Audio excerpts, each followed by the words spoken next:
기독교 보수주의자라고 말을 많이 하죠. 기독교 보수주의자라는 표현을 상당히 많이 씁니다. 주변에서도 그렇고 유튜버들 중에서도 기독교 보수주의자라는 말을 쓰는 분들이 몇몇 분 계셨어요.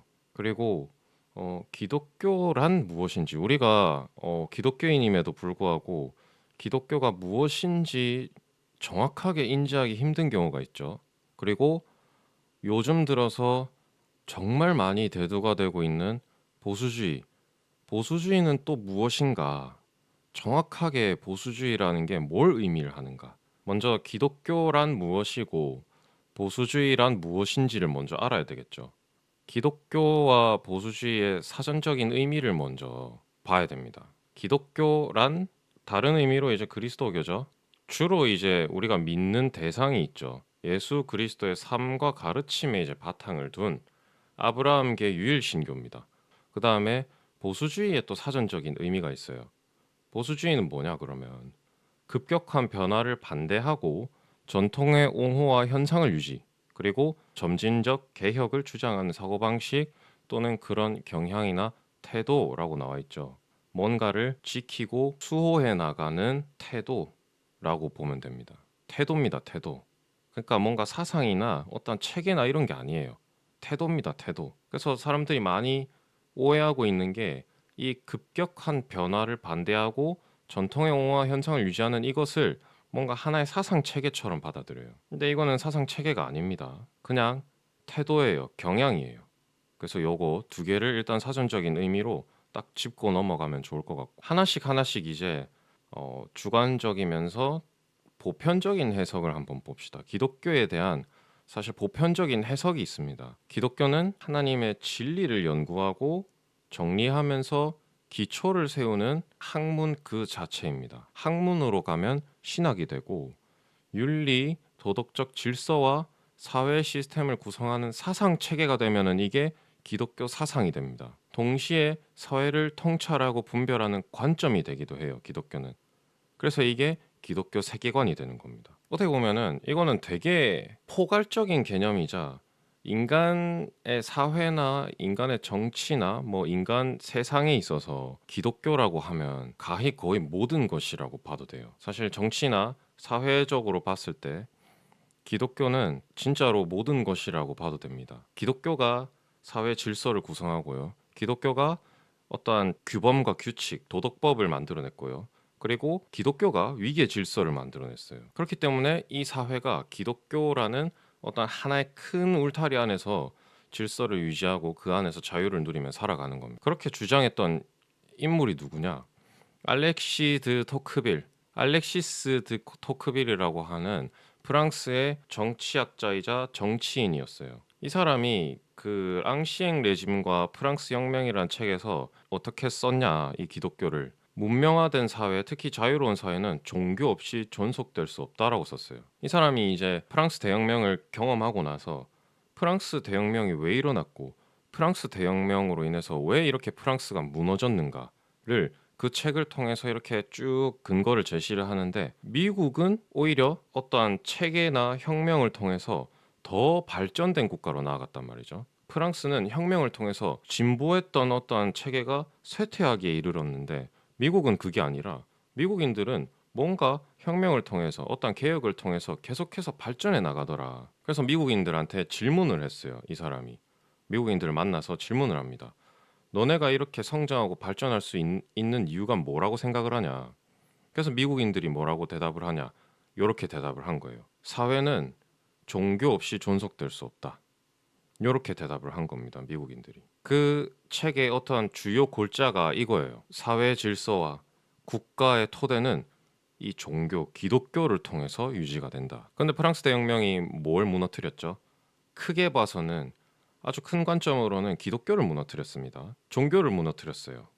그리고 그 위에 뭘 세웠죠? 개인의 이성과 합리성을 세웠습니다. 그렇기 때문에 이 기독교가 국가의 토대이자 국가의 어떠한 모델을 제공을 하는데 이거를 무너뜨린 거예요. 그러니까 프랑스 대혁명이 전혀 자랑거리가 안 되는 겁니다, 사실. 자기들은 자유를 위한 투쟁, 혁명을 통해서 왕정을 무너뜨리고 국민의 자유를 되찾았다. 이런 식으로 자랑을 하지만 그 자랑이 아니에요. 국가의 질서 체계가 그냥 완전히 무너진 겁니다. 그걸 통해서. 그래서 이 교회라고 하는 것, 기독교라고 하는 것은 토크빌이 봤을 땐 이런 거예요. 그리고 보수주의자들이 봤을 때는 전통의 기반을 두고 초월적 권위를 인정을 하고 위계서열을 중요시합니다. 요거는 살아가면서 그리고 사회에 있어서 국가에 있어서 되게 중요한 개념이죠. 전통의 기반을 두고 초월적 권위를 인정을 하고 위계서열을 중요시한다. 기독교가 이러한 역할을 한다는 겁니다. 국가에 있어서. 그래서 기독교가 국가의 교로 보급이 되거나 아니면은 포교 활동을 통해서 그 국가 안에 기독교인 비율이 늘어나면은 당연히 나라가 잘 살게 될 수밖에 없는 거예요. 국가의 모델이 되니까 정치의 모델이 되는 겁니다. 기독교가 들어가면 질서가 바로 잡히고 그 안에서 정말 올바른 자유가 피어나게 되어 있습니다. 기독교가 들어가는 순간. 그냥 하는 말이 아니라 실제적으로 사실적으로 이렇다는 거예요. 그래서 기독교는 정치적으로 그리고 국가적으로 이러한 역할을 한다라는 거. 그럼 보수주의는 도대체 뭐냐? 보수는 이데올로기가 아니라 마음의 상태다. 이데올로기는 사상이죠. 사상이 아니라 마음의 상태고 인간과 사회를 바라보는 하나의 태도다. 이렇게 얘기를 했습니다. 그래서 보수주의는 어떠한 교리가 아니고요. 지식 체계가 아니라 마음의 상태이자 태도라는 겁니다. 그럼에도 불구하고 하나의 핵심을 말하자면 보수주의의 어떠한 방향성 하나는 딱 있어요. 인류의 고대 도덕적 전통을 보호하는 것이다. 인류의 고대 도덕적 전통이 뭐냐? 선입견입니다. 선입견. 웬 선입견이냐? 선입견, 우리가 아는 선입견은 되게 부정적인 용어죠. 근데 정치에서 보수주의에서 선입견은 상당히 중요한 단어입니다. 그건 이제 나중에 살펴보도록 할게요.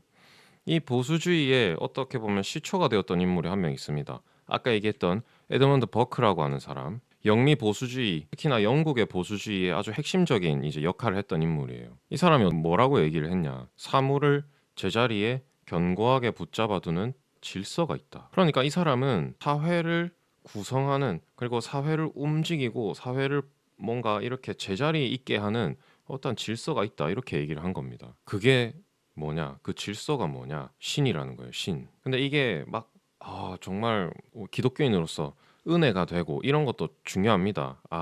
그치. 하나님이 사회 질서를 만드시고 사회 질서로 이 세상을 경영해 가신다.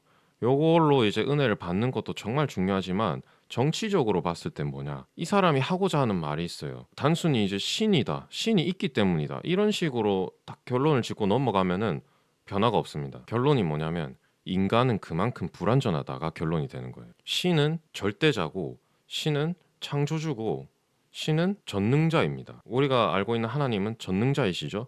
그렇기 때문에 이 사회를 붙잡아두고 제자리에 있게 하고 그리고 움직이게 하고 역사를 이렇게 움직이게 하고 흘러가게 하고 왕을 세웠다가 패하고 이러한 권한들이 하나님께는 있습니다. 근데 인간에게는 있다 없다? 없다. 인간이 불완전하기 때문에 인간이 만든 세상이 이상향, 유토피아가 될 수 있느냐 없느냐?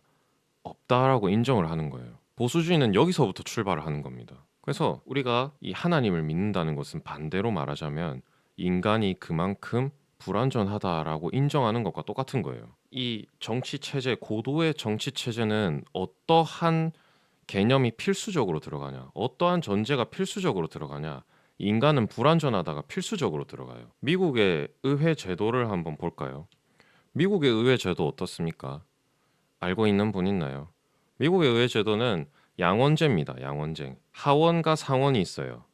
하원과 상원이 있기 때문에 하원의 어떠한 의결을 상원이 견제할 수 있고 상원의 의결을 하원이 견제할 수 있습니다. 이러한 개념이 다 어디에서 출발하는 걸까요? 다 인간은 불완전하기 때문에 권력을 하나로 모으면 절대 안 된다. 이렇게 받아들이는 겁니다. 우리가 얘기하고자 하는 그런 삼권 분립도 마찬가지예요. 삼권 분립도 왜 권력을 세 개로 나눕니까? 입법부, 사법부, 행정부로 왜 나눌까요? 그걸 하나로 묶어 놓는 순간 인간은 불완전하고 인간은 권력에 대한 욕망이 있기 때문에 독재로 갈 수밖에 없다는 거예요. 그래서 둘도 아니고 셋으로 나눠서 그 셋이 서로를 견제할 수 있게끔 만들어 놓은 겁니다. 그러니까 인간이 불완전하다라는 걸 다 전제에 깔고 가는 거예요. 인간은 그래도 하나님이 우리를 구원하셨기 때문에 괜찮아. 구원받은 사람들인데 뭐 믿어야지. 이런 식으로 가면 절대 안 된다는 겁니다. 항상 의심해야 돼요. 왜?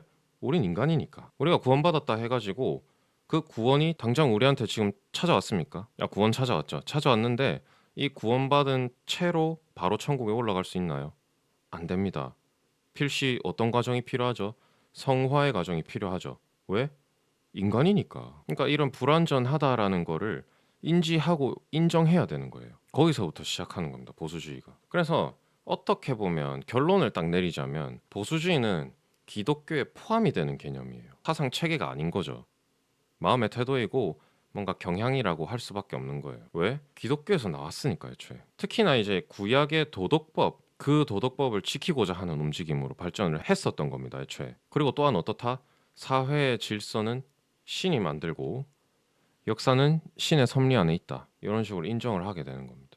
그렇기 때문에 보수주의는 기독교 안에 포함이 된다. 자, 여기서부터 우리가 처음에 질문을 던졌던 그거에 대한 답을 내릴 수 있어야 돼요. 기독교 보수주의자라는 용어가 옳냐 틀리냐 하는 질문을 던졌죠. 그리고 기독교는 뭐고 보수주의는 뭐냐 라는 질문을 던졌습니다. 제가 그거에 대한 답이 이미 나온 거예요. 기독교 보수주의자라고 하는 용어가 틀렸다는 이유가 이겁니다. 모든 기독교인은 보수주의자일 수밖에 없어요. 그쵸? 그런데 모든 보수주의자는 기독교인이 아니에요. 신론이 명확하지 않기 때문에 보수주의가 말하는 신의 정의가 일치하지 않아요. 모든 보수주의가 정확하게 삼위일체 하나님을 믿지는 않습니다. 유일신은 믿어요. 신이 있다라고 인정도 해요.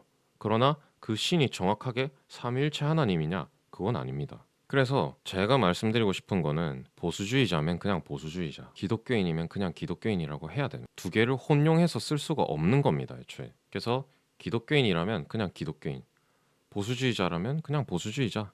그렇게 갈 수밖에 없는 거예요, 애초에. 왜?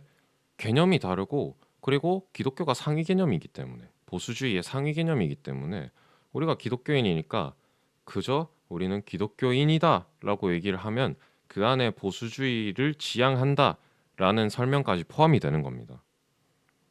보수주의를 바라보는 이제 기독교적인 관점이 있어요. 우리가 보수주의를 어떤 관점으로 바라봐야 되느냐. 왜냐하면 이런 관점 없이 맹목적으로 보수주의를 지향한다라고 하면 명확한 방향성 없이 혼동되기 십상입니다. 왜? 보수주의는 정확한 어떠한 체계가 없어요. 정확한 이론과 방향성이라고 해야 되나요? 그런 게 좀 희미합니다. 사상 체계가 아니기 때문에. 그래서 우리는 그 상위 개념, 상위법인 기독교를 통해서 우리는 보수주의를 바라봐야 된다. 그래서 보수주의를 바라보는 기독교적인 관점이 꼭 필요한 거예요. 그래서 크게 세 가지가 있습니다. 첫 번째, 선입견. 아까 얘기를 했죠. 두 번째, 원죄입니다. 원죄. 그리고 세 번째, 요거는 제일 중요해요. 불평등입니다. 불평등. 자, 요거 세 가지가 기독교적인 관점이라고 인정하시나요? 선입견, 원죄, 불평등. 자, 원죄는 우리가 알다시피 확실하게 기독교적인 관점이 맞는 것 같아요. 그쵸? 근데 선입견은 왜 기독교적인 관점이냐? 불평등은 또 왜 기독교적인 관점이냐? 하나하나씩 보겠습니다.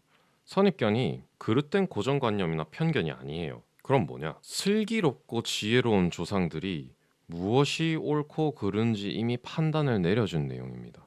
이게 뭐겠습니까? 자, 슬기롭고 지혜로운 조상들이 무엇이 옳고 그른지 이미 판단을 내려준 내용.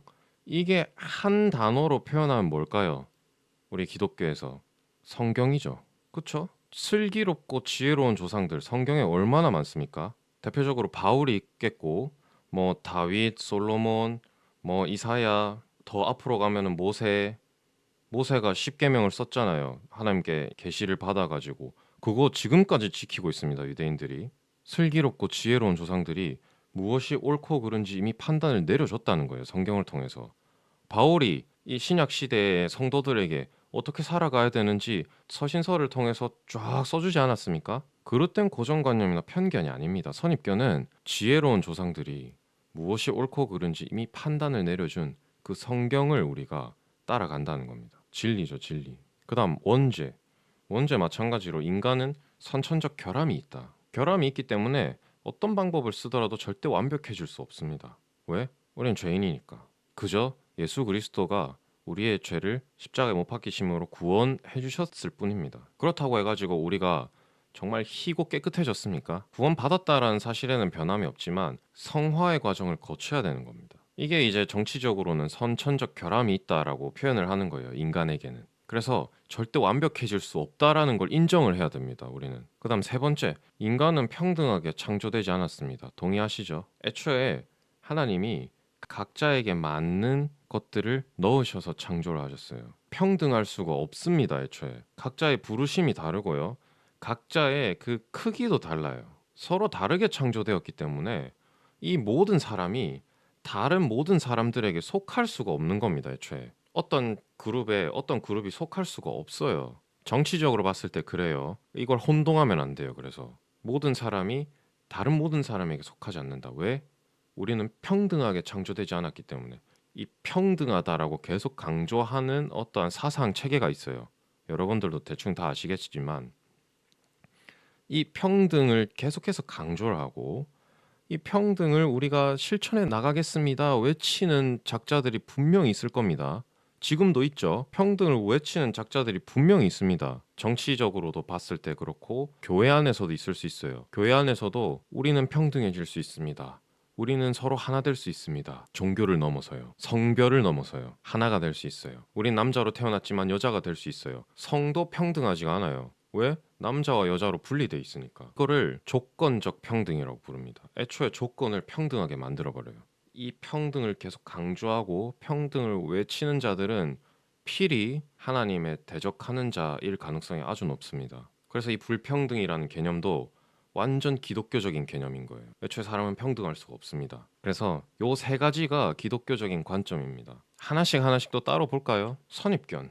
그러면 선입견이 왜 이 기독교적인 관점이냐? 이걸 이제 정치적으로 다룹니다. 인간은 학습으로 배운 작은 분량의 지식과 사고력에만 의지합니다. 인간이 지금까지 역사에서 모든 어떠한 경험과 체험과 지식과 사고력을 다 학습할 수 있느냐? 불가능하죠. 절대적으로 불가능합니다. 아주 극히 작은 분량에 불과해요. 우리가 배우는 지식은. 우리가 뭔가 쌓을 수 있는 사고는 정말 극히 작은 부분에 불과합니다. 근데 이거를 무시하거나 경솔하게 다루는 경우가 분명히 있어요. 세상에서. 뭘 더 강조를 하는 걸까요, 그러면? 사실 정치적으로 봤을 때는 이 보수주의적 관점으로 봤을 때는 이 오래된 지식과 질서가 인간 위에 있는 겁니다. 아니, 인간은 존귀한 존재 아닌가요? 하나님의 형상 아닌가요? 우리의 하나님의 형상이에요. 근데 우리는 피조물입니다. 하나님이 만드신 질서도 있어요. 그게 오래된 지식과 질서입니다. 전통이에요, 전통. 그거를 무시할 수가 없는 거예요. 우리가 존귀한 자, 우리가 인간이기 때문에 이거 질서 무시해도 돼. 왜? 우리가 인간이니까. 인간의 이성과 합리성 중요해. 질서보다 더 중요해. 그러면서 무시하거나 경솔하게 다루면 인간은 무조건 감정과 야망에 가득 찬 인간이 아닌 무언가 두려운 존재가 된다. 이렇게 표현을 해요. 이 오래된 지식과 질서 뭐가 포함이 되겠습니까? 앞서 얘기했던 성경이 포함이 되겠죠. 성경의 진리, 성경의 질서, 성경의 법, 규례 이걸 무시하거나 경솔하게 다루는 인물이 정치판에 너무 많습니다. 그래서 여러분들 진보 보수를 가려서는 안 되는 거예요. 우리는 이러한 관점으로 봐야 되는 겁니다. 이게 진정한 보수주의인 거예요. 지식과 질서를 무시하는 인물들 분명히 있습니다. 제가 이제 직접적으로 언급은 안 할 거예요. 근데 여러분들이 머릿속으로 떠올리는 인물들이 분명히 있을 거예요. 정치인들 중에서도. 그러한 자들을 자세히 보세요. 인간이 아닌 경우가 분명히 있습니다. 인간이 아닐 가능성이 아주 높아요. 왜? 인간이라면 이것들을 당연히 존중해야 되는 겁니다. 인간은 불완전하기 때문에 우리가 알고 있는 지식과 우리의 사고력만으로는 이 세계를 전부 이해할 수 없어. 이렇게 말하는 사람이 있으면은 이 사람은 보수주의자입니다. 근데 우리가 할 수 있습니다. 우리가 해드리겠습니다. 이런 식으로 나서는 자들은 분명히 인간이 아닐 가능성이 높아요. 무언가 두려운 존재일 가능성이 아주 높습니다. 그래서 선입견, 이 성경의 법, 성경의 지식, 성경에서 나오는 일종의 사고력들을 존중하는 자세, 이게 기독교적인 관점인 겁니다. 두 번째, 원죄. 원죄는 딱 한마디로 표현하면은 우리는 신이 아니라 인간이다라는 겁니다. 우리가 원죄를 지니게 된 이유가 뭐죠? 창세기에 나오죠. 아담과 하와가 선악과를 먹었기 때문에. 근데 그 선악과를 먹기 전에 누가 와서 꼬시죠? 뱀이 와서 꼬시잖아요. 뱀이 어떻게 꼬십니까? 뭐라고 말하면서 꼬시나요? 야, 너 하나님 될 수 있어. 너 인간이 아니라 신이 될 수 있어. 이렇게 꼬십니다. 그래서 속아가지고 아, 나도 하나님처럼 될 수 있겠구나. 선악을 분별할 수 있겠구나. 그렇게 했다가 선악과를 따먹고 에덴 동산에서 쫓겨나게 되는 거죠. 그게 원죄입니다. 어찌됐든 간에 하와가 속은 게 뭐 때문에 속았냐? 아, 나도 신이 될 수 있구나. 그 기대감에 속은 겁니다. 근데 이거를 명심해야 되는 거예요. 우리는 신이 아니라 인간입니다. 그래서 이런 기독교적인 원죄의 개념이 정치에서는 인간의 한계로 사용이 되는 거예요. 인간의 한계. 아까 언급했던 인간의 이성과 합리성으로는 도저히 해결할 수 없는 무언가가 존재한다. 요거를 인정하고 들어가는 겁니다. 그래서 이런 개념들이 너무 중요한 거예요. 우리가 이 정치판에서 일어나는 모든 일들을 분별하거나 심지어 우리가 살아가는 데에서 분별할 수 있는 이 기준이 되는 겁니다. 그다음 마지막 불평등. 이게 왜 기독교적인 관점이냐? 인간은 애초에 다르게 창조됐다 이거예요. 그래서 각자가 가진 은사가 다르죠. 재능이 다릅니다. 각자가 가진 성격이 달라요. 각자가 가진 생각이 다 다릅니다. 하나님께서 다르게 창조하셨기 때문에. 이걸 인정하고 가는 게 보수주의자인 거예요. 이거를 인정하고 가는 게 보수주의 지향하는 정부일 텐데 이 법칙을 무시하는 정부는 정당하지 않은 정부가 됩니다, 당연히. 근데 요거 되게 중요한 말입니다. 도덕 가치의 평등, 지적인 평등, 조건의 평등을 내세우는 정부는 우리가 좋은 정부라고 착각을 하죠. 근데 전혀 좋은 정부가 아니다라고 얘기를 해요. 이게 진짜 위험한 말입니다. 조건의 평등이라는. 자, 여러분들이 가진 능력이 탁월해요. 그래서 여러분들은 지금 있는 자리보다 훨씬 더 높이 올라갈 수 있습니다. 실제로 그래요. 사실이 그래요. 여러분들은 여러분들이 가졌다고 하는 생각하는 그런 능력보다 훨씬 더 탁월한 능력을 가졌습니다. 그래서 장기적으로 봤을 때는 지금 있는 자리보다 훨씬 더 높이 올라갈 수가 있어요. 근데 정부가 조건의 평등을 내세웁니다. 그래서 우리 모두가 똑같아져야 돼요. 우리는 높이 올라갈 수 있는데 끌려 내려오는 겁니다. 정부 때문에. 그래서 이게 진짜 위험한 개념인 거. 페미니즘의 개념과 비슷한 거죠. 여성이기 때문에 유리천장이 존재해요. 올라갈 수 없는데. 유리천장이라서 이 위에가 어떤지는 보이는데 우리는 이게 막혀서 올라갈 수가 없어요. 우리한테도 기회를 주세요. 이거 뭡니까? 조건의 평등이죠. 동일선상에서 출발할 수 있게 해주세요. 자기가 가진 탁월함, 능력 이런 거는 전혀 중요하지 않습니다. 지식 하나도 중요하지 않아요. 그저 내가 여성이기 때문에 남성과 똑같은 출발선에 서고 싶어요. 그냥 우기는 거죠. 근데 그거를 내세우는 정부가 있다? 그건 진짜 위험한 겁니다.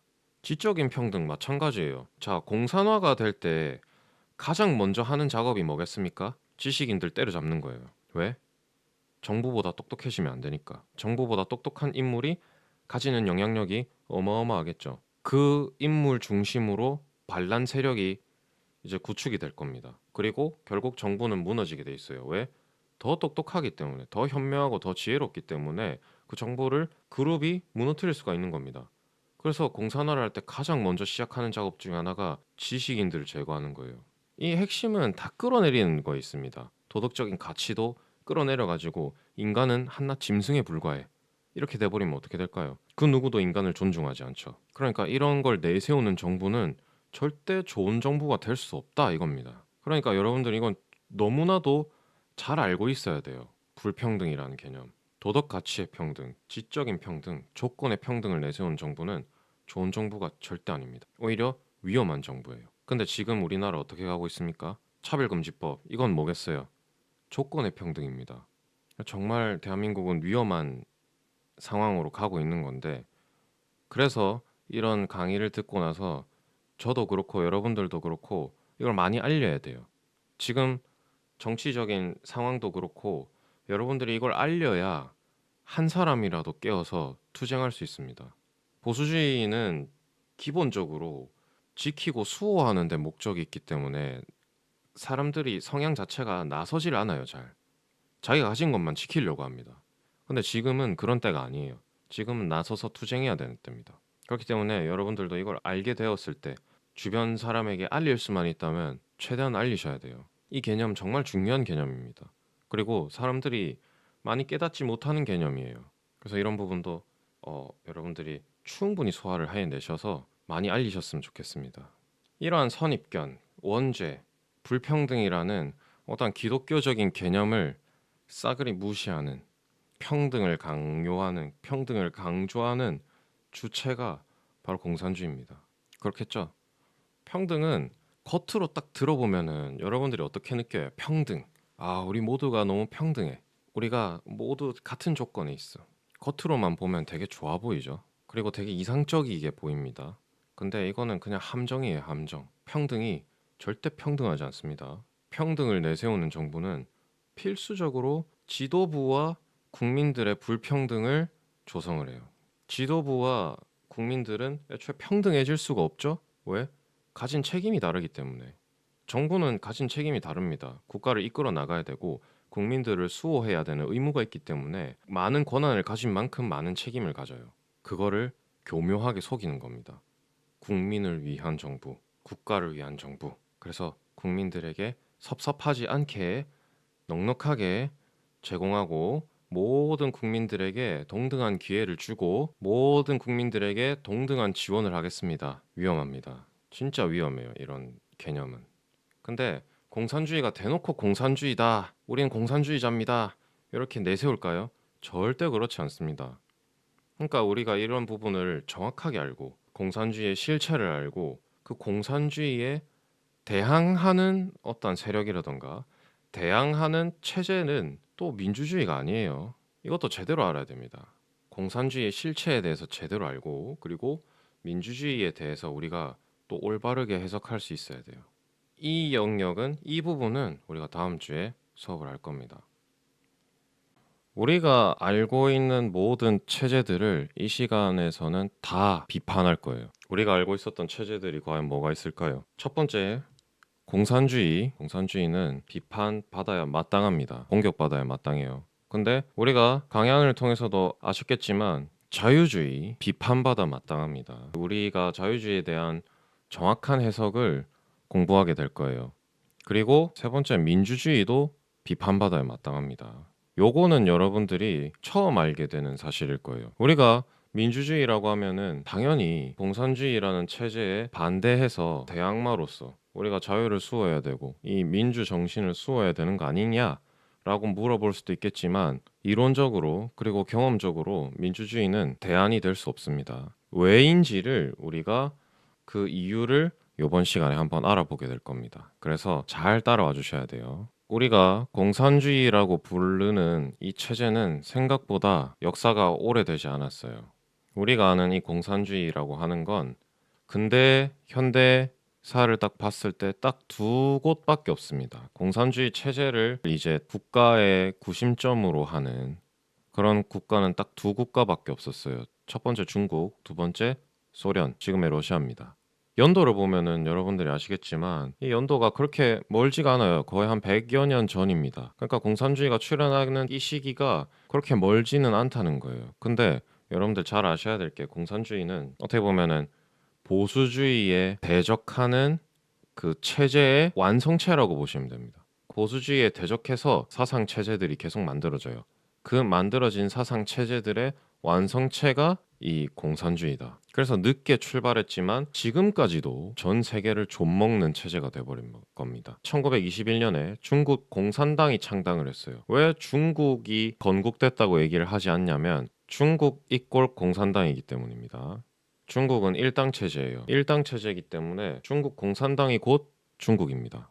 그래서 중국 공산당이 먼저 창당이 됐고 그걸 바탕으로 1949년에 중화인민공화국, 지금의 중국이라고 하는 나라가 건국이 되는 거예요.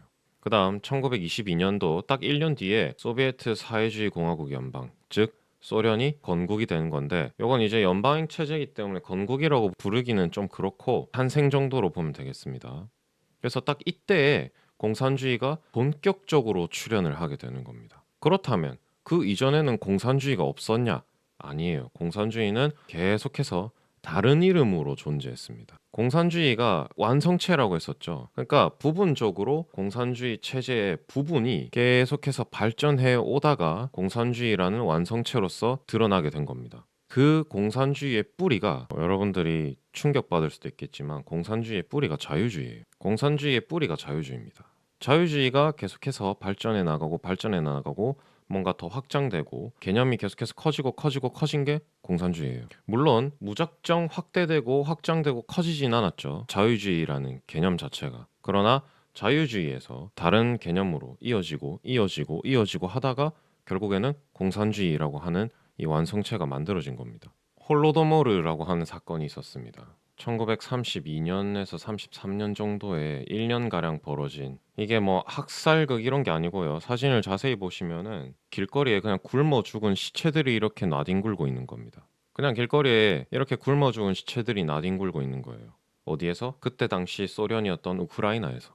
그래서 홀로도모르라고 하는 말 자체가 우크라이나어로 아사라는 뜻입니다. 1년 동안 몇 명이 죽어버렸는지 혹시 아시나요? 잘 모르겠죠. 약 1년 동안 몇 명의 국민들이 사망했냐, 인민들이 사망을 했냐면 250만에서 350만 명이 사망했습니다. 1년 동안 공산주의 체제를 따라가다가 그냥 굶어 죽는 사람들이 이 길거리에 그냥 방치되듯이 이런 광경들이 펼쳐진 거예요.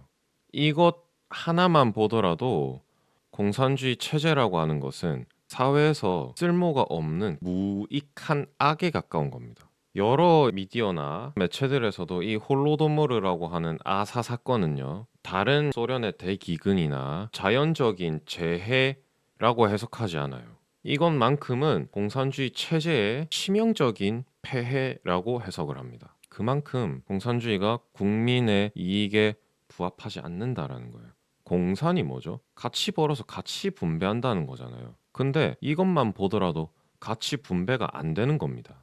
그렇다면 우리가 공산주의는 나빠 라고 얘기를 수없이 듣고 공산주의 나쁘다고 말하고 다니지만 우리가 공산주의가 왜 나쁜지, 왜 공산주의가 악인지 잘 몰라요. 공산주의가 왜 악입니까? 공산주의가 무익한 악인 이유, 뭘 강조하기 때문일까요?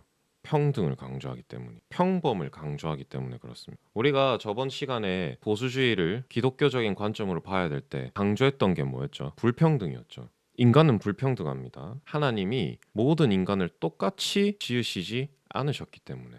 그렇기 때문에 불평등이 전제로 깔려야 되는 거예요. 우리가 세상을 해석하고 분별할 때는. 근데 공산주의가 왜 교회에서는 사단이라고 계속 부르냐, 마귀라고 부르냐, 그 악한 영이라고 부르냐면 평등을 계속 외치기 때문입니다. 근데 아이러니한 게 뭐냐면 공평, 공산, 평등을 계속 외치지만 실제로는 이 국가를 누가 지배를 할까요? 유능한 엘리트들이 지배합니다. 이게 아이러니한 거예요. 공산주의가 해악이 될 수밖에 없는 이유. 겉으로는 공평, 공산, 평등을 외치지만 실제로 그 나라를 지배하는 자들은 초인류 엘리트들입니다. 근데 그 체제 아래에서 자라나는 새로운 엘리트들이 있겠죠. 근데 그 엘리트들은 과연 능력이 출중한 엘리트들일까요? 절대 아니죠. 왜? 공평, 공산, 평등. 지식의 수준에 있어서도 평등해야 되는 겁니다. 그러면은 이 엘리트들을 발탁하는 조건은 뭐가 될까요? 지식의 수준이 조건이 될 수 없죠. 뭐가 조건이 되죠? 그 체제를 얼마나 맹신하고 광신하는지, 그게 조건이 되는 겁니다. 그래서 새로운 엘리트들은 능력이 하나도 없어요. 능력이 없는데 대신에 이 체제에 대한 얼마나 맹목적으로 따라가는지에만 관심이 있는 거예요. 그러니까 새로운 엘리트들은 광신도들이 발탁될 수밖에 없는 겁니다. 처음에 이 공산주의 체제를 수용한 초인류 엘리트들, 국가를 지배하는 자들은 어찌됐든 간에 자신들의 권력을 위해서, 그 유지를 위해서 공산주의 체제를 수용했어요. 다른 체제를 받아들이면 자신의 권력이 끝까지 갈 수 없기 때문에 국민들에게도 권력이 나눠지고 다른 체제들, 다른 집단들을 통해서, 정치 집단들이나 아니면은 헌정 체제들을 통해서 내 권력이 계속 견제받잖아요. 다른 체제들은 예를 들면 뭐 삼권 분립이나 이런 것들을 통해서 견제받게 되어 있습니다. 내가 독재하기가 그렇게 쉽지 않은 체제예요. 그러나 공산주의는 그렇지 않다. 그래서 기회주의자들은 공산주의를 채택합니다. 내 권력의 유지를 위해서. 그러니까 처음에는 이 국가가 유능한 자들의 지배하에 있어요. 그래서 초반에는 어찌됐든 간에 국가를 잘 이끌어갈 수 있습니다. 똑똑하기 때문에. 근데 그 뒤를 이은 새로운 엘리트들이 그 자리를 이어받게 되면, 아니면 그 자리 밑에서 또 국가의 일을 수행하다 보면 이들은 능력이 있나요, 없나요? 능력이 없죠. 왜? 그냥 그 체제를 맹신하는 광신도들이니까 능력이 출중하지 않습니다. 그러니까 대를 이으면 대를 이을수록 이 체제는 붕괴될 수밖에 없어요. 공산주의는. 이제 대를 이어서 이 광신도들이 계속해서 권력을 잡습니다. 그러면은 국가의 수준이 점점 떨어지죠. 그리고 공산주의는 유물론을 숭배합니다. 물질 만능주의를 숭배해요. 그게 하나의 신앙이 되어 있습니다. 유물론은 도덕을 강조하지 않아요. 도덕이 아예 없어요. 이들에게는 도덕이 없습니다. 그러니까 이 권력을 위한 투쟁과 그 안에서의 교활함만 있는 거예요. 광신도들 사이에서는 결국에는 이게 유능함의 기준이 되는 겁니다. 그러면 이들 안에서 살아가고 있는 국민들은 어떻게 될까요? 당연히 이 체제 안에서 살아갈 때는 이렇게 굶어 죽거나 굶어 죽을 때까지 살아가거나 아니면은 그 체제 아래 빌붙어서 살아가거나 선택지가 몇 개 없습니다. 그 말인즉슨 이들은 획일화된 삶을 살아가게 되는 거죠. 특별함이 없게 되는 겁니다. 더 이상 이들은 나의 다양성, 나의 개성, 나의 특별함, 나의 탁월함 이런 것들이 존재하지 않는 세상을 살게 되는 거예요. 이건 정말 위험합니다. 나중에 자유주의와 민주주의에 대해서도 얘기를 하겠지만 결국에는 모든 체제가 평화, 평등을 따라가게 돼 있어요. 그러면 결과는 어떻게 되겠습니까? 결과는 뻔하죠. 그래서 보수주의자들은 이를 계속해서 경계하고 비판하고 외쳤던 겁니다. 불평등에 대해서 계속 외쳤던 거예요. 공산주의가 악인 이유에 대해서 우리가 알아봤죠. 그래서 이 공산주의의 뿌리라고 할 수 있는 자유주의 먼저 알아보겠습니다. 자유주의라고 하는 거는 처음에 이제 슬로건은 개인의 사회적 활동의 자유를 추구한다예요. 그리고 영미 보수주의에 반대해서 등장한 개념입니다. 영미 보수주의에 반대해서 등장한 개념이에요. 처음에는 보수주의라고 하는 개념 자체가 없었어요. 근데 이 자유주의의 움직임 때문에 생긴 겁니다. 이들은 개인의 이성 합리성이 그 선진들의 시행착오들보다 위에 있다라고 생각한 거예요. 개인의 이성, 지금 당장의 어떠한 판단과 지금 당장 내가 딱 생각했을 때 어떠한 직관적인 영역이 수천 년 동안 이어져 온 어떠한 시행착오들, 그로 인해서 만들어진 규칙과 법을 내가 충분히 판단하고 없애고 그 위에 새로 내가 만들 수 있다. 이런 식으로 생각을 하는 거예요. 기독교인들 사이에서는 이게 뭐에 대한 도전으로 받아들여질 수 있죠. 수천 년간의 어떠한 시행착오 아니면 신의 섭리 그걸 적어놓은 책 성경에 대한 도전으로 받아들여지는 거죠. 개인의 이성과 합리성이 직관이 성경보다 위에 있다 이거예요. 정상적인 기독교인이라면 당연히 그렇게 생각할 수 있겠습니까? 그렇게 생각할 수가 없죠. 그러니까 이건 정말 공산주의의 뿌리, 악의 뿌리라고 볼 수 있는 겁니다. 그래서 존 로크의 합리주의, 개인의 이성과 합리성이 어떠한 수많은 인류의 시행착오 위에 있다. 그 다음 제레미 벤담의 공리주의, 인간은 행복을 추구할 권리가 있고 그 행복은 무엇을 기준으로 추구를 해야 되냐, 최대 다수가 행복할 수 있는 쪽으로 추구를 해야 된다. 그게 설사 도덕적이지 않고 윤리적이지 않더라도 이들에게서부터 이제 뭐가 나왔냐면 도덕법, 윤리의 파괴가 나온 겁니다. 도덕법, 윤리 이런 것들이 다 어디에서 출발했죠?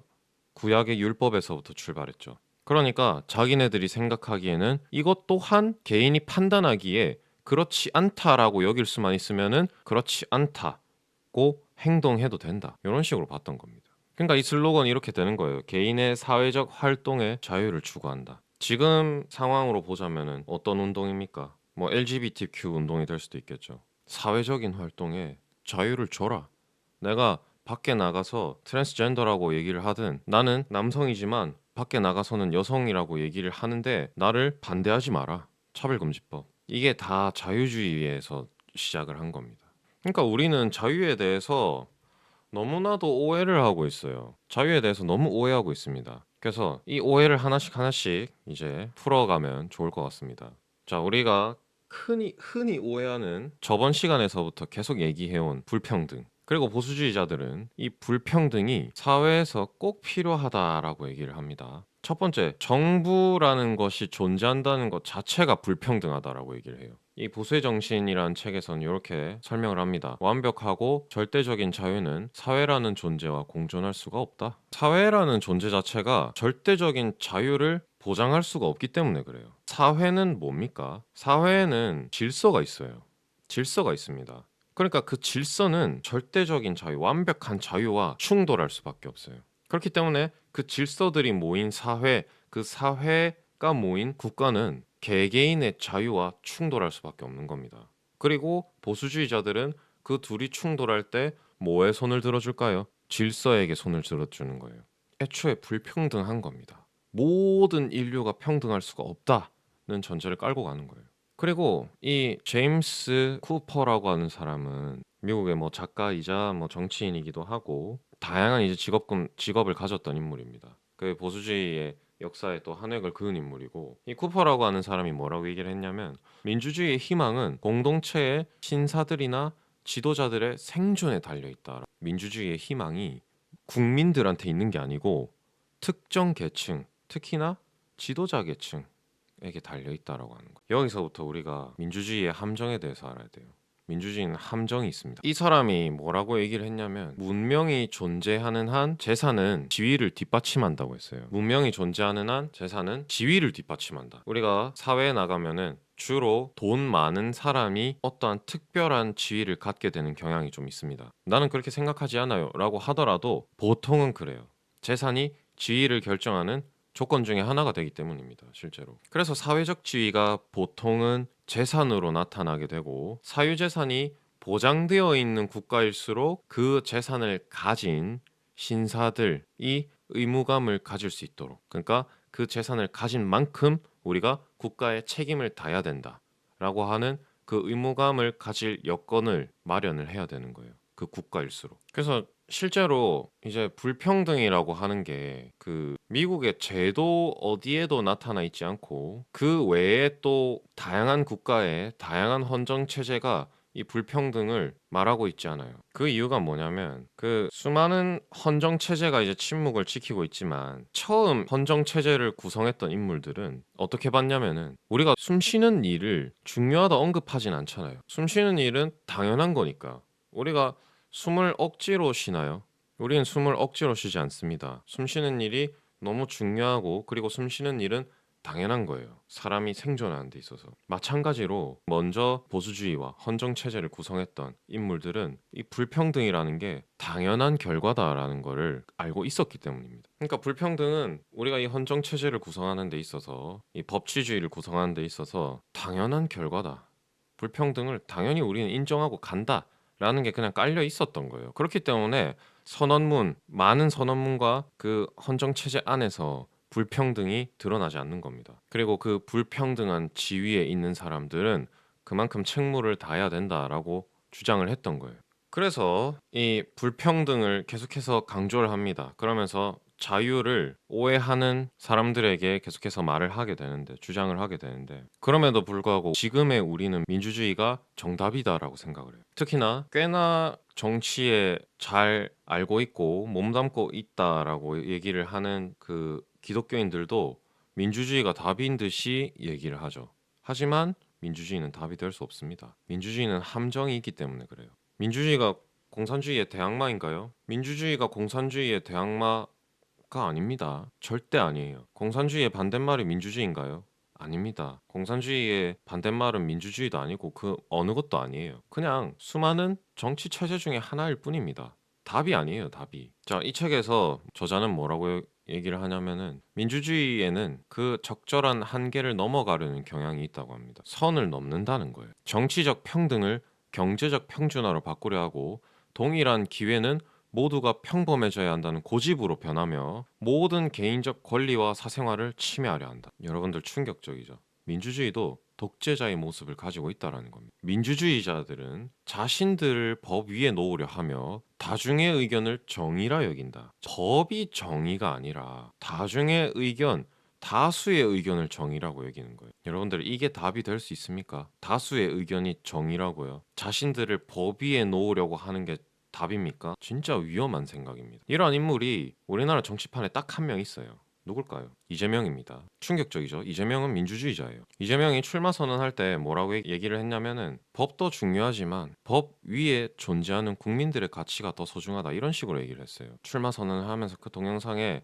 자기가 그렇게 얘기를 합니다. 법보다 국민이다. 그리고 이재명은 계속해서 민심 강조하죠. 다중의 의견을 정의라고 여기기 때문입니다. 여러분들, 공산주의의 대항마가 민주주의인 것 같습니까? 절대 아닙니다. 기독교인한테는 그 모든 정치 체제는 악입니다. 악. 정답이 아니에요. 기독교인들은 성경이 정답입니다. 기독교인들은 우리가 수많은 신학자들의 시행착오를 겪어온 그 기독교 사상과 기독교 교리가 답인 거예요. 성경을 기반으로 한. 그 어느 것도 답이 될 수 없습니다. 결국에는 선을 넘게 되어 있어요. 모든 정치 체제는. 그래서 독재로 갈 수밖에 없는 겁니다. 민주주의도 독재로 가게 되어 있어요. 국민들을 위한다. 민심에 귀를 기울이겠다라고 얘기를 합니다. 정치인들이. 이 중에 진짜인 정치인들도 있겠지만 제 생각엔 반 이상은 다 가짜예요. 그러니까 국민의힘이니 민주당이니 뭐 다른 정당이니 뭐든 간에 국민들을 위한다, 민심에 귀를 기울이겠다, 이런 정치인들 중 반은 다 가짜입니다. 소수를 위한 정부가 아니라 공동체 전체를 위한 정부, 그러한 정부가 가장 싼 형태의 정부예요. 우리는 이제 국제사회로부터 선진국으로 인정을 받았습니다. 근데 그러한 국가의 정치인들이 가장 비싼 형태의 정부를 취하는 게 아니라 가장 싼 형태의 정부를 취하고자 하는 거예요. 왜 그럴까요? 정치인들이 정치를 모르기 때문에 그런 겁니다. 공부를 안 해요. 지금 30대 초반인 저도 공부를 해보니까 체제가 문제가 있음을 알게 되는데 이자들은 공부를 안 합니다. 민주주의에 어떠한 문제점이 있고 공산주의는 어떠한 해악을 가지고 있으며 그런 것들을 전혀 공부하려고 하지 않아요. 그리고 단단히 무언가에 세뇌되어 있습니다.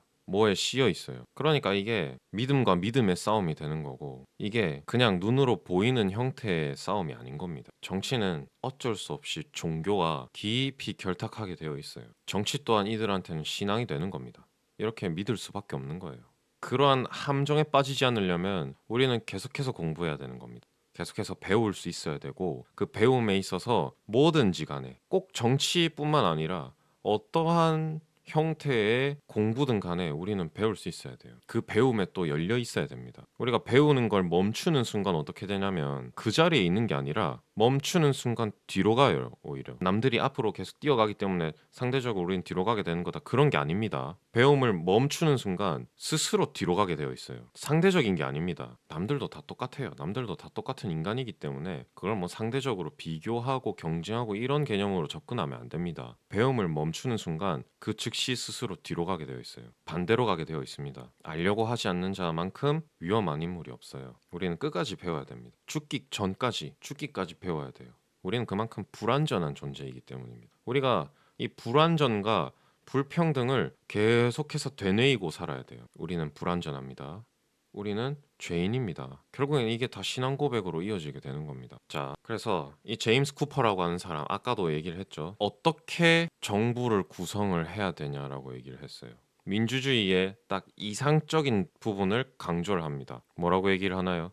민주주의에서 대중은 제도가 명백하게 양도한 권력만 보유한다. 자, 국민들이, 민주주의는 보통 국민이 주권을 가지는 형태의 체제를 민주주의라고 부르죠. 근데 오히려 이렇게 얘기를 하는 겁니다. 대중은 제도가 명백하게 양도한 권력만 보유한다. 그 이상의 권력을 보유하지 말라고 하는 겁니다. 국민들한테. 더욱이 이 권력은 오직 헌법이 규정한 형태로만 행사된다. 자, 국민들의 권력 위에 뭐가 있다고요? 헌법이 있는 겁니다. 이 사람이 전제로 깔고 있는 게 뭐죠? 인간은 불완전하다. 깔고 있는 거죠. 불완전한 인간한테 권력을 모두 주지 마라, 이렇게 얘기를 하고 있는 거예요. 국민들이 주권을 가진다고 해서 그 주권이 권력이 아니라 천부인권, 하나님이 우리에게 주신 이 기본권을 가진다, 이게 되는 겁니다. 민주주의는. 그러니까 제도가 명백하게 양도한 권력만 보유할 수 있게끔 이 권력의 제한을 헌법으로서 덜하는 겁니다. 그 밖에는 행동에 나서든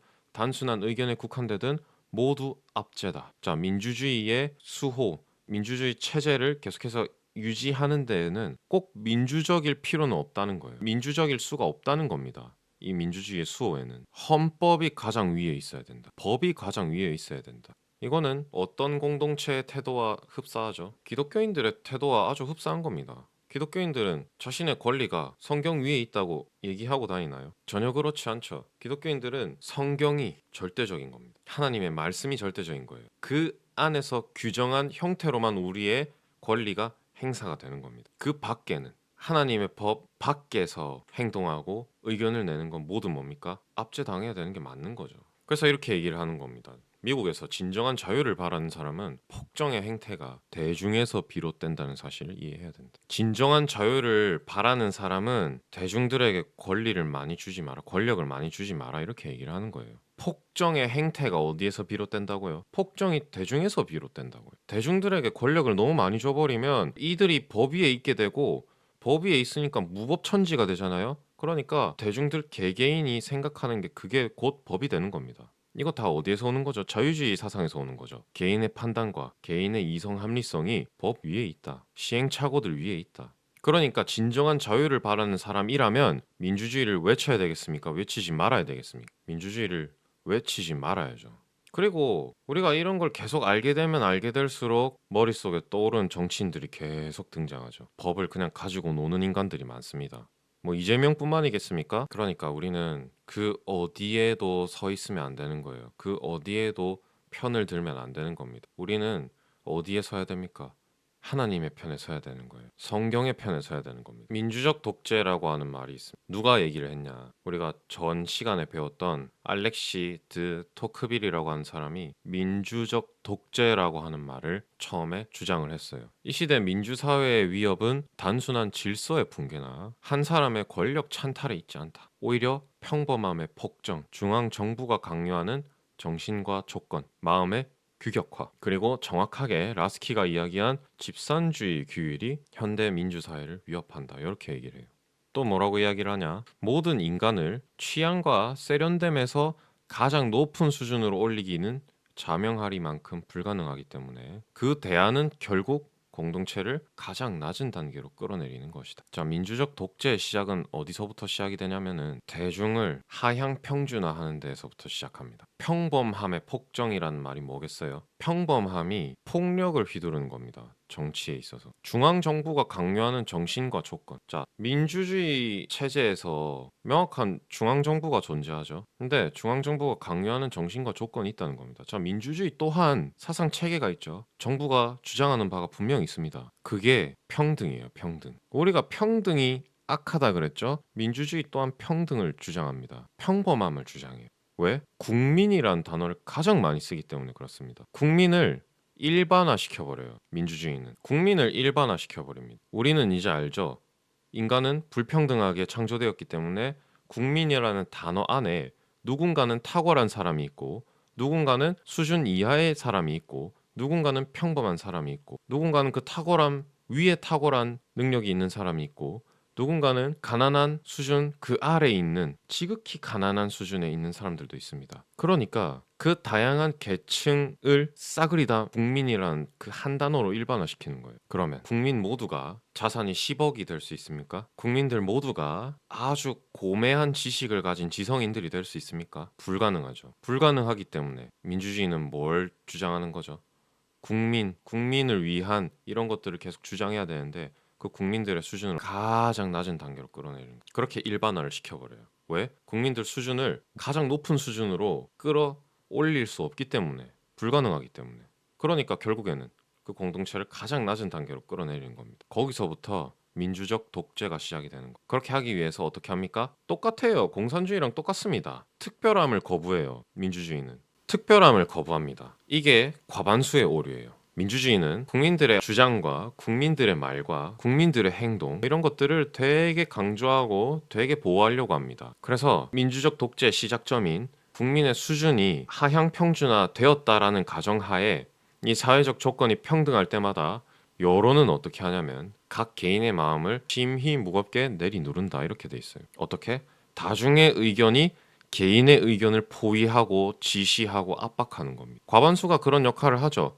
과반수의 오류가 뭡니까? 우리가 학교에서도 많이 배울 거예요. 소수 의견은 무시당한다가 이 과반수의 오류잖아요. 그러니까 이게 각 개인에게 적용되는 것뿐만 아니라 국가에 적용이 되는 거예요. 정치에서 이게 주장이 되는 거예요. 과반수의 오류가 있다. 어디에서 오류가 발생할까요? 의회에서 오류가 발생하죠. 과반수 이상의 정당이 의석을 차지했을 경우 그 다수 정당의 의견이 소수 정당의 의견을 포위하고 지시하고 압박한다. 다수 정당이 잘못이라고 주장하면은 잘못이 되는 거고 다수 정당이 비난하면 그 비난은 사실이 되는 겁니다. 집권 여당에 맞서서 그 과반수 이상의 야당이 의회를 장악했죠. 과반수 이상이기 때문에 그 입법하는 족족 통과되고 그럴 확률이 너무 높아진 겁니다. 그 과반수 이상의 야당이 계속해서 비난하고 거짓 정보를 여론을 통해 가지고 계속 살포하고 소수 정당의 의견을 묵살시켜버리고 무대포로 밀고 나갈 때 이게 각 개인의 마음에도 심히 무겁게 내려버리고 그 다수가 잘못이라고 주장하면 그 여론에 세뇌된 다수가 잘못이라고 주장하면은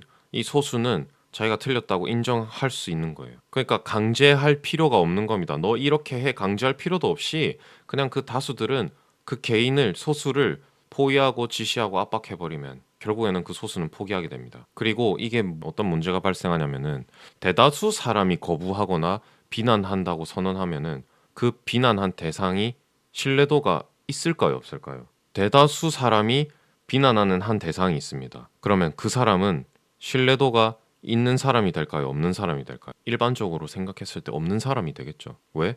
대다수 사람이 비난하니까. 뭔가 이유가 있지 않을까? 사람들은 그렇게 세뇌됩니다. 윤석열 대통령의 파면이 탄핵이 결국 그렇게 됐다고 봐야 돼요. 윤석열 대통령 한 명을 향해서 수많은 이들이 비난하고 거짓 정보를 내세우고 그래가지고 윤석열 대통령에 대한 신뢰도가 하락한 겁니다. 국민들은 깨어났지만 그 신뢰도가 하락한 거예요. 그렇기 때문에 그 윤석열 대통령의 증언과 윤석열 대통령 측에서의 내세우는 어떤 증거 자료들을 믿기가 힘들어진 겁니다. 그런 식으로도 해석할 수가 있어요. 그러니까 민주주의가 공부하면 공부할수록 답이 될 수 없음을 너무나도 극명하게 알려주고 있습니다. 이러한 사람들의 특징이 있습니다. 아까도 얘기했듯이 평등을 강조해야 되기 때문에 평등을 강조해야 되고 그 평등의 수준이 낮아야 돼요. 평등의 수준을 상향 평준화하기에는 실질적으로 불가능하기 때문에 그렇기 때문에 누구들을 계속 때려잡죠. 특권 계층을 때려잡죠. 위계 질서 무시합니다. 뭔가 중개자로서의 신분, 여기서는 종교계에 있는 사람들, 신과 인간을 잇는 중개자 신분 무시합니다. 특권 계층 무시합니다. 모든 종류의 특별한 모임들을 극도로 혐오하는 거예요. 왜? 특별한 모임이란 평등하지 않으니까. 어떤 모임일까요? 각 대기업 대표들의 회동 만찬 그런 거 극도로 혐오하겠죠. 한 회사의 이사진들, 경영진들 모임 이런 거 싫어할 수도 있습니다. 그러니까 이런 것들을 뿌리 깊게 싫어한다라는. 그리고 두 번째, 중앙 정부의 실제 권력을 모두 다 집중하려고 준비하는 민주국가들. 이거는 현재 우리나라가 될 수 있습니다. 그렇죠? 이런 민주국가들은 곧 뭘 한다? 진정한 민주주의 뿌리에 독을 뿌린다. 그다음 세 번째, 민주적 국가들은 결국 어떻게 됩니까? 국민들 수준 평등화를 이뤄내죠. 그러면은 수준의 평등화가 되면은 조건의 평등화가 됩니다. 그냥 그 조건 자체를 다 똑같이 시작하는 거예요. 그냥 출발선을 똑같이 놔버리는 겁니다. 저기 먼저 가 있는 사람들 데리고 와가지고 야 다시 출발선에서 똑같이 시작해. 여자들은 약하니까 먼저 간 남자들 다시 출발선에 세워서 똑같이 시작해버려. 그렇게 규격화시켜버리는 거예요. 하나씩 하나씩 자세히 볼게요. 위계질서, 중개자 신분, 특권, 모든 종류의 특별한 모임들을 뿌리 깊게 싫어한다. 복잡성과 다양성은 보통 사람들이 음미하기엔 짜증스럽게 어렵다. 자, 이거 진짜 너무 중요한 말이죠. 여러분들 복잡한 거, 다양한 거, 고려하는 거 즐깁니까? 싫어합니까? 저는 즐겨요. 근데 저는 보통 사람이 아니니까. 복잡성과 다양성은 보통 사람들이 음미하기에는 짜증스럽게 어렵습니다. 복잡한 거 다 일일이 고려하고 다양성을 일일이 다 고려하는 거 힘들어요. 그러니까 이런 괴로움이 결국에는 뭐로 격상이 된다고요?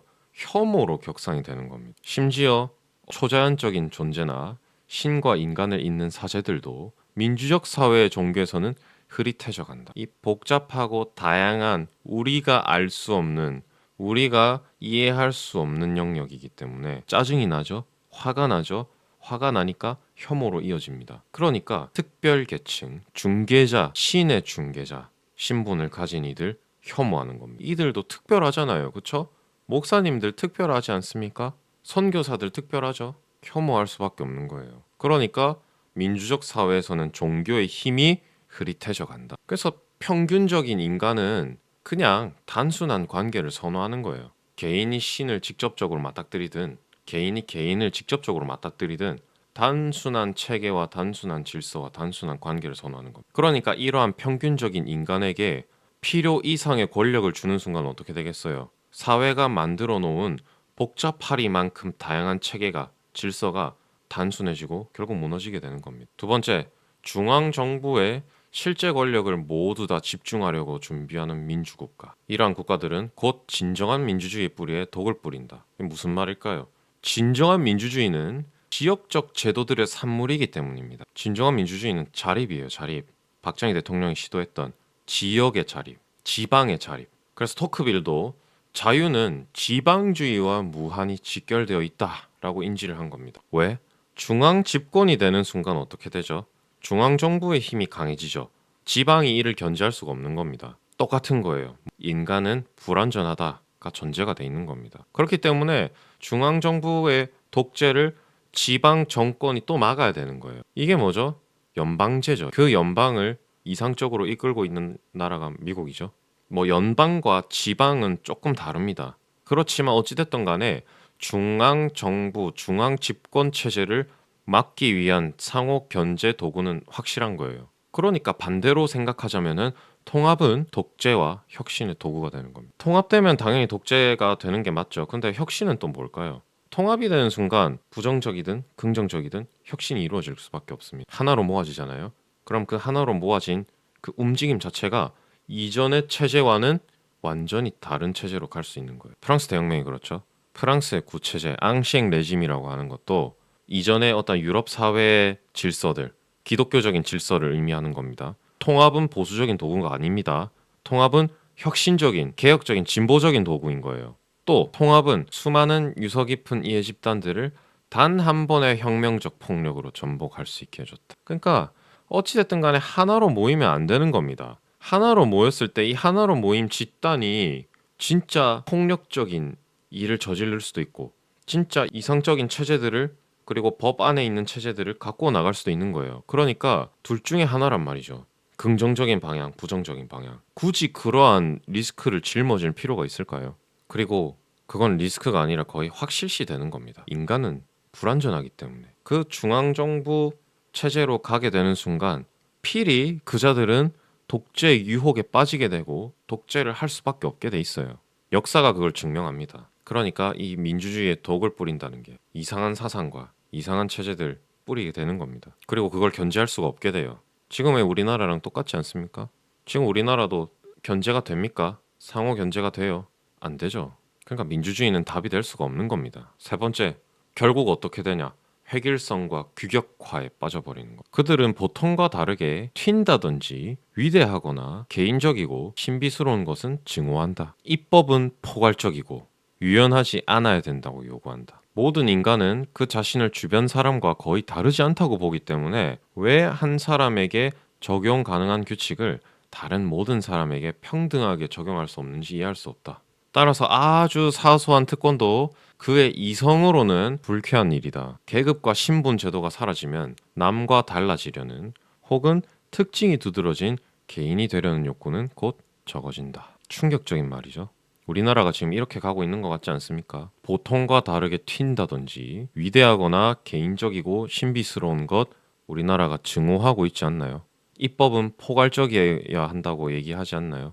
모든 인간은 주변 사람들과 거의 다르지 않다고 보기 때문에 왜 한 사람한테 적용 가능한 걸 다른 사람한테 적용할 수 없죠? 그렇게 이해할 수가 없다는 겁니다. 그러니까 사소한 특권, 아주 남들보다 위에 있는 이 특권도 그들의 이성으로는 불쾌한 거예요. 그러면 어떻게 되겠습니까? 당연히 계급과 신분이 사라지죠. 이게 그 옛날에 노예제도나 인도의 계급제도 그런 수많은 역사들 가운데에서 그 계급 제도를 뜻하는 게 아닙니다. 이거는 굳이 따지자면 귀족들 그리고 앞서 언급한 신사들 그리고 지도자들을 뜻하는 거예요. 특징이 두드러진 개별적인 특별한 개인이 되려는 욕구가 사라지게 되어 있죠.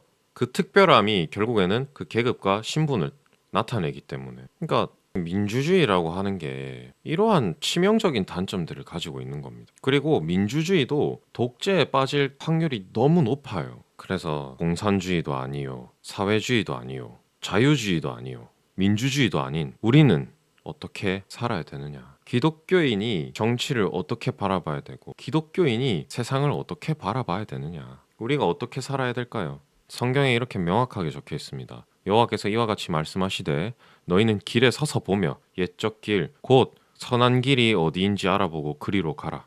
너희 심령이 평강을 얻으리라 하나 그들의 대답이 우리는 그리로 가지 않겠노라 하였으며, 하나님이 이 예레미야를 통해서 이스라엘 백성들한테 어떻게 말씀하시냐면은 내가 너희를 인도했다. 그리고 명확하게 너희들이 가야 될 길을 지도자들, 선지자들을 통해서 보여줬는데 너네들이 그리로 가지 않았다. 이렇게 얘기를 하시는 겁니다. 근데 여기서 특별한 단어가 있어요. 옛적 길, 곧 선한 길입니다. 물론 아브라함 때, 이삭, 야곱 이때는 먼 미래의 일을 보여주셨습니다. 약속을 보여주셨어요. 네 자손이 별과 같이 그리고 땅의 모래와 같이 많아질 것이다. 가나안 땅을 주겠다. 천하 만민이 복받는 대로 돌아오겠다. 너를 통해서 믿음의 조상이 될 거다. 근데 이 포로된 이스라엘 백성들한테는 뭐라고 얘기를 합니까? 옛적 길, 곧 선한 길. 그 길을 지도자들을 통해서 알려줬다는 거예요. 파수하는 자들을 통해서 알려줬다는 겁니다. 이 길의 방향을. 우리는 미래에 대해서 알 수가 없습니다. 그때는 오로지 하나님의 권한이기 때문에 시간, 역사, 미래 모든 것은 다 하나님의 권한 아래에 있어요.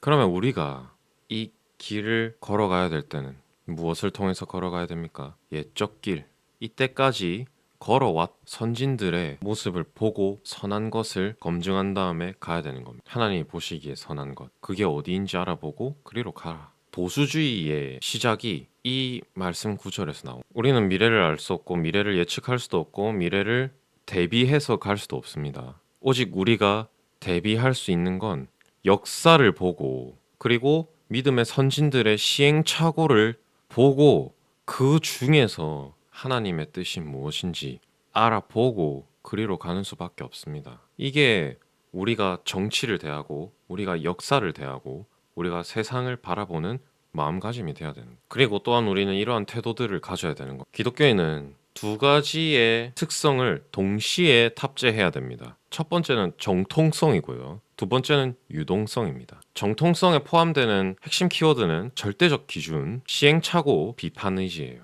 유동성에 포함되는 키워드, 고유화, 현지화, 다양화가 있습니다. 자, 절대적 기준은 뭘까요? 자, 이렇게 얘기를 합니다. 종교에는 여전히 구속하는 힘이 남아있어 민주적 독재로 이끄는 물질주의를 상쇄하는 데 도움을 준다. 핵심적인 단어가 나왔죠. 민주주의 또한 유물론인 겁니다. 물질주의. 아까 공산주의도 유물론이었어요. 자유주의는 그런 유물론이 아닐까요? 자유주의 또한 유물론입니다. 여러분들 정치는 다 물질주의에서 왔어요. 사상체계 다 물질주의에서 온 겁니다. 그러나 이것을 상쇄하는 데는 종교가 도움을 주는 거예요. 반대로 독재를 하려고 하는 자는 뭐부터 없애겠습니까? 종교부터 없애는 거예요. 특히 교회부터 없애는 겁니다. 그러니까 독재자의 탄압이 시작될 때 가장 먼저 탄압되는 대상이 기독교인들이에요. 종교는, 특히 여기서의 종교는 무조건 기독교입니다. 기독교는 구속하는 힘이 남아있어요. 뭘 구속할까요? 개인의 절대적 자유를 구속합니다. 누구를 통해서요? 예수 그리스도를 통해서요. 우리는 씻을 수 없는 죄인이고요. 그 씻을 수 없는 죄인인 우리가 누구를 통해서 용서함을 받았고 누구를 통해서 이 죄를 씻음 받았습니까? 예수 그리스도를 통해서 씻음 받았죠. 그러니까 우리는 예수 그리스도 안에 빚진 자입니다. 예수 그리스도의 울타리 안에 있는 자예요. 그 안에서의 자유를 누리는 겁니다. 그러니까 이 구속하는 힘이 있어요. 이 기독교 안에는 독재로 이끄는 물질, 유물론을 상쇄시키는 겁니다. 예수님이 이렇게 말씀하셨죠. 다른 것 나보다 높이 섬길 수는 없지만 돈만큼은 예수님과 동일해질 수 있다 했습니다. 나와 돈을 겸하여 섬기지 말라 했죠. 그 말인즉슨 돈만큼은 예수님의 자리에 올라갈 수 있다는 거예요. 돈이 가장 큰 우상입니다. 그래서 이 절대적 기준, 예수 그리스도의 구원, 그리고 그 구속의 은혜, 이런 것들이 이 유물론을 상쇄하는 데 도움을 주는 겁니다. 그게 뭐 교리가 될 수도 있고요. 기독교 사상이 될 수도 있고요. 기독교에서 온 많은 원리들이 물질주의를 상쇄할 수 있는 겁니다. 그리고 이런 기준들을 그 믿음의 선진들이 계속해서 시행착오를 통해서 갖춰 나갔죠. 기준.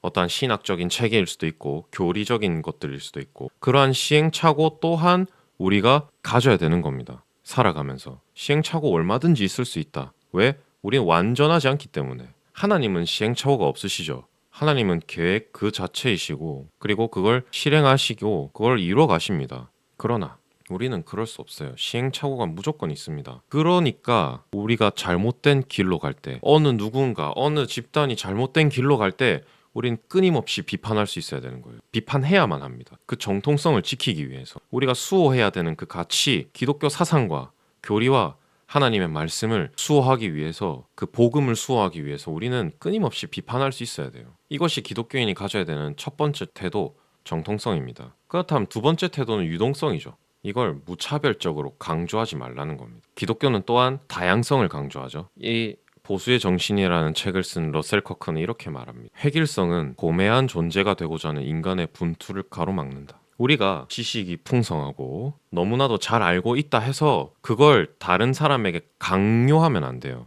강조하면 안 됩니다. 우리가 복음 전할 때도 마찬가지고 사람과 대화할 때도 마찬가지입니다. 그 사람의 성향이 있어요. 그 사람이 생각하고자 하는 바가 있고요. 또 그 사람이 추구하는 바가 있습니다. 진리는 너무나도 자명하게 다름이 없습니다. 근데 그렇다고 해서 인간 또한 획일적인 존재냐? 그건 아니라는 거예요. 여러분들 이런 거를 구분을 할 수 있어야 됩니다. 인간이 획일적인 존재인가요? 인간은 획일적인 존재가 아닙니다. 불평등한 존재라 했잖아요. 진리에 있어서는 다른 진리가 없습니다. 그러나 인간이라는 존재에 있어서는 획일적이지가 않다라는 거예요. 그러니까 각자가 받은 은사를 기반으로 해서 그 은사를 계속해서 개발해 나가고 성장해 나가서 이 고매한 존재가 되고자 하는, 이걸 뭐가 가로막는다고요? 획일성이라는 게 가로막는 겁니다. 그러니까 어떠한 하나의 체제, 어떠한 하나의 사상, 어떠한 하나의 태도, 이런 것들이 다양해지려고 하는 하나님의 그 섭리를 무시하는 겁니다. 그렇기 때문에 고유화가 해당이 될 수 있는 겁니다. 왜? 인간은 모두가 고유한 은사를 가진 존재이기 때문에 그 고유한 존재들에게 맞춰서 유동성을 가질 필요가 있다는 거예요. 뭘 대하든지 간에 거기에 맞춰갈 필요가 있다는 겁니다. 그러니까 이게 고유화랑 시행착오랑 또 엮여질 수 있는 거예요. 그렇게 고유화, 현지화, 다양화되기 위해서는 필수적으로 시행착오를 거쳐야 되는 겁니다. 인간은 불완전하기 때문에 어느 하나를 단번에 완벽하게 해낼 수가 없는 존재들인 겁니다. 그래서 우리들은 이러한 전통성을 수호해 나가는, 절대적인 기준을 계속해서 수호해 나가는 그런 태도들이 필요하고, 그리고 그 안에서 이것들을 계속 완성해 나가는 데 있어서 시행착오가 필요하다. 우리는 시행착오를 겪으면서 성장할 수밖에 없다라는 것을 우리가 알아야 되고, 그리고 누군가가 또 다른 길로, 샛길로 빠져나가려고 할 때 돌아오게끔 하는 그러한 비판 의지를 계속해서 보여줄 수 있어야 되는 겁니다. 그렇다고 해서 강요하고 강조하고 독재적으로 이끌어갈 수도 없는 거예요. 왜? 인간은 각자가 고유하고 다양한 존재이기 때문에 거기에 맞춰서 이것들을 세팅할 수 있는 그러한 지혜로움도 가져야 된다는 겁니다.